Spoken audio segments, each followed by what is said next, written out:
What's up, YouTube? Did GM just reveal plans for a hybrid within the C8 owner's manual? Also, GM releases several other manuals to assist with your C8 mid-engine Corvette experience.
What's going on, everyone? My name is D and welcome back to D's Rides. If you could, go ahead and hit that subscribe button to make sure you are getting some of the most up-to-date C8 information on YouTube. As our channel is growing, I'd like to thank each and every one of you for being here. Now, it has been brought to my attention that a good majority of you who watch my channel on a reoccurring basis are not subscribers. So please, after watching this video, subscribe by hitting that button if you so desire.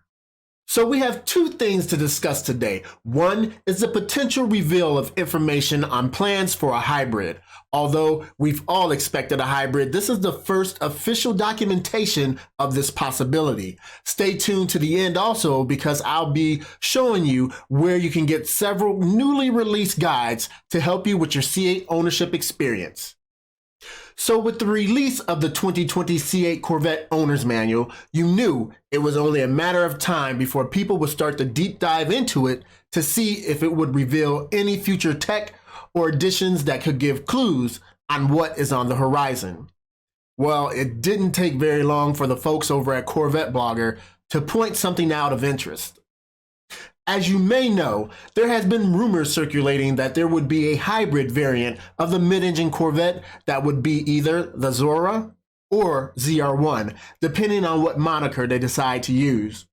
On page 244 of the owner's manual, there is a picture of the fuse box that is housed under the interior waterfall that separates the driver and passenger seats.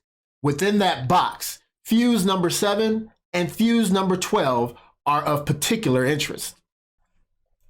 The article states the number 7 fuse is a power sounder module / pedestrian friendly alert function.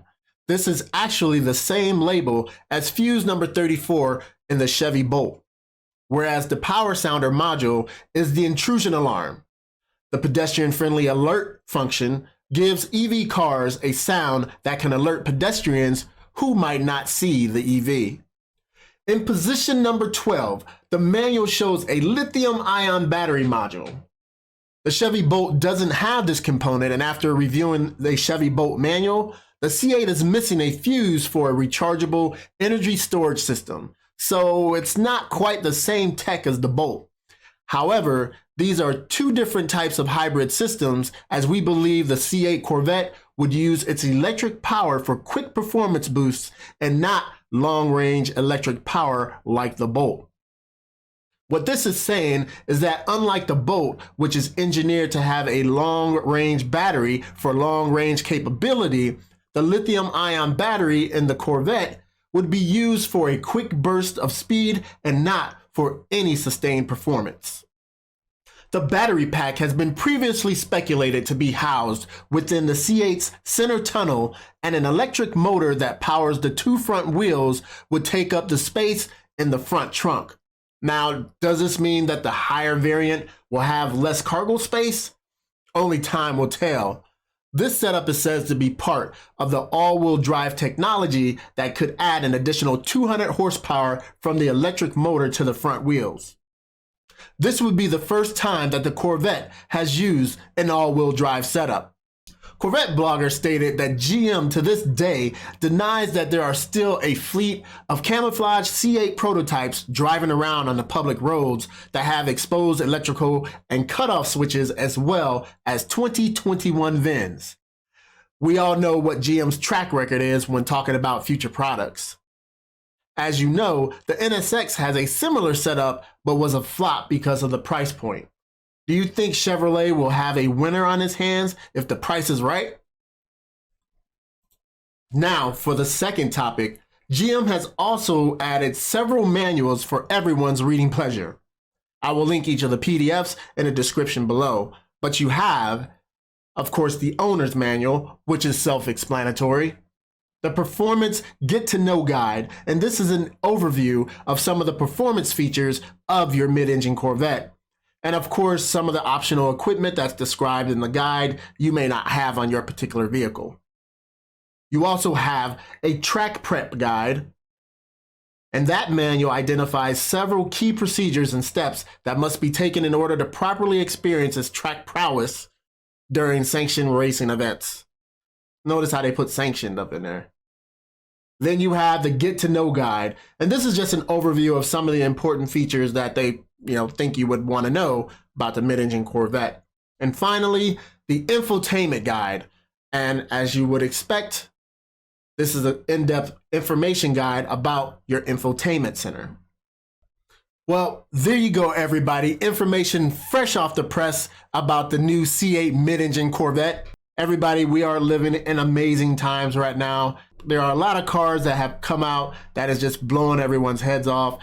And this C8 mid-engine Corvette is without a doubt the top of the list for the most anticipated car to come out in decades. So everybody, if you like this video, please go ahead and smash that like button. If you like this channel, make sure you go ahead and hit that subscribe button, and make sure you hit the bell notification button so each and every time I put out a video, you'll be notified. And as always, everybody, remember, everyone deployed, and I'm out.